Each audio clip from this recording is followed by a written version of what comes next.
In this segment here, we're going to take a look at some of the other pieces of equipment that are important besides just your camera body and your camera lenses. You don't want to be frustrated with your equipment as you're doing the portrait, and you certainly don't want to be fumbling around and keeping everybody waiting and just losing the vibe of the portrait. And you certainly don't want to be burdened down with having too much equipment that's not going to be able to be used for the job that you're doing. So let's take a look at some of that. It took me years until finally I was happy with the equipment that I was using, because there was always something that frustrated me with the equipment, whether it wasn't maybe heavy duty enough or it just didn't do the job the way I wanted it to. So let me just share that with you, and maybe I could save you some frustration.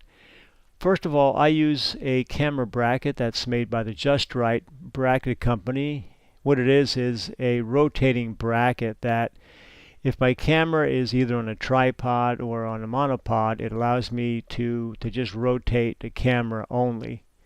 And yet I'm still able to hold the base of it in one position. And I don't use a tripod that much anymore on this type of portrait, but when I do use it, or also use in the studio, this Monopod grip action head is the best thing since sliced bread. What you do is just press the release down, and then you can move your ball head around to the position that you want, and when you release that handle, it's locked into place. It's just so much easier than messing with all those controls on your tripod. And the other thing is I use the Uni-lock tripod when I do use a tripod.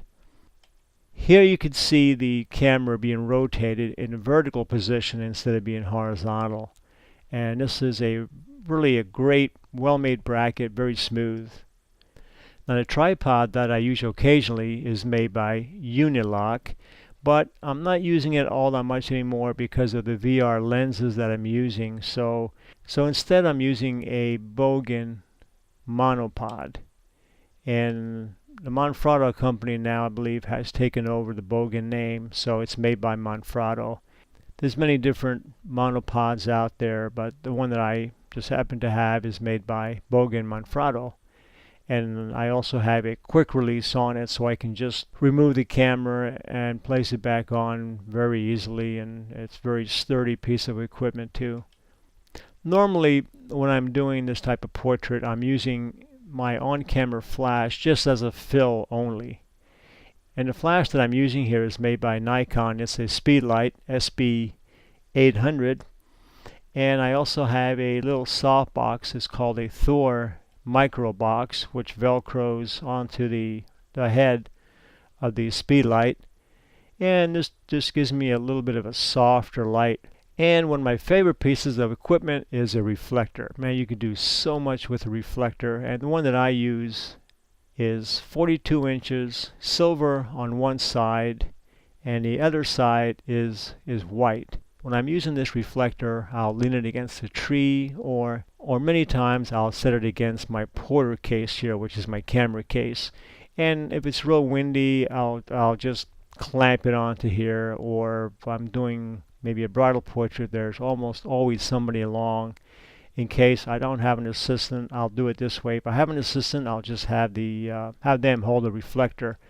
Most of the time though, I'll end up using the silver reflector, and I may use the white if the lighting is really harsh and it's overpowering. I'll switch to the white. Otherwise, I'm using the silver mostly.